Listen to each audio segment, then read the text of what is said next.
शीर्षक है it is time. और इस कविता में मैं सोसाइटी के बारे में लिखी हूँ। जैसे कोई बोलता था कि अगर एक लड़का नेल पॉलिश पहना है तो वो ऐसे कैसे कर सकता है, अगर एक लड़की के बहुत छोटे बाल है तो क्यों बाल इतने छोटे क्यों है, और पिंक लड़कियों का कलर है, ब्लू लड़कों का कलर है। बहुत छोटी छोटी चीज़ें पे मुझे हमेशा वो परेशान करते हैं कि हमने ऐसे बोला क्यों है। अगर किसी को ब्लू कलर अच्छा लगता है तो अगर वो लड़की हो या लड़का हो उससे क्या फ़र्क पड़ता है। और मैंने उसके बारे में एक कविता लिखी और इसीलिए ब्लू पहना। हाँ इसीलिए ब्लू पहन के आई। A boy has to like blue. A girl can only like pink too. Only girls can paint their nails. And the bigger girls should be called whales. To be beautiful, a girl needs to have an hourglass-like figure. And a boy needs to look muscular. Some bonus points if he looks dodgy too. Only the men can work. And the girl is inviting trouble for herself. In the club, she chooses to twerk. By putting a picture of yourself on your profile, you become an attention seeker. And if you refuse to send anybody your pictures, you seem weaker. If you are a girl and you show some skin, be on high alert. And a boy is called a player if he does flirt. Why does everything have an assumption attached? Why does everything need to be extremely double-edged and even more demanding? Does society in some way find it entertaining or binding? Is there some sick satisfaction that is received when people hide their true selves, when they remain confined to two shelves? There are so many taboo words and so many stigmatized things. And now we need to ask, what joy does any of this truly bring? What joy does the patriarchy get from destroying a teenage girl's dream? Or from kicking a boy who wears nail paint or makeup off of the team? What joy do people get from cornering and caging people from different ethnicities and different communities? From forcing people into different characters or asking them to leave? What is the purpose of this stereotyping, of this unnecessary dividing? Is it a thrill of power when you watch so many fighting?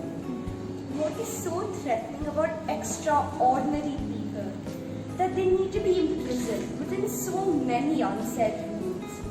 From barring them and mocking people that they need to be imprisoned within so many unsaid rules?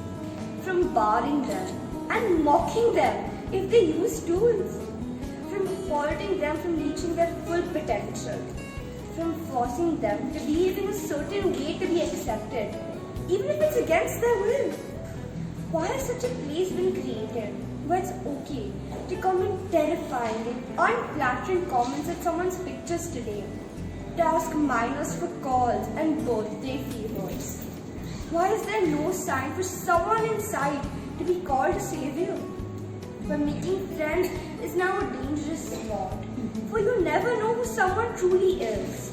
Where one has to think twice about talking when someone says that they are a mess. Where minors, especially girls, are harassed and called time and time again even when they say no. But sadly, only non-existent consequences they do. In today's society, where girls have to fear for their lives if they choose to express themselves and if they may be in a relationship or someone's wives, where teenage girls are harassed and catcalled and 5-year-olds are taught how to use pepper spray in the middle of the night and to never haunt. Why has society accepted this morally grey place and called it home? And what gives them the power from stopping us and breaking out of this dome? What joy does society receive from keeping people to express themselves as they please? These stereotypes aren't binding, they are constricting. And to talk about them even now is risky. But it is time we break these self-made chains, and it is time we increase the bones and reduce the veins. It is time we congratulate people if they come out or do something that is not typical. It is time we accept one another as we are, strange, unique and difficult. It is time we talk about making society a safer place rather than talking about someone's short clothes. And it is time we talk about love rather than making people whole. We have power and we have people.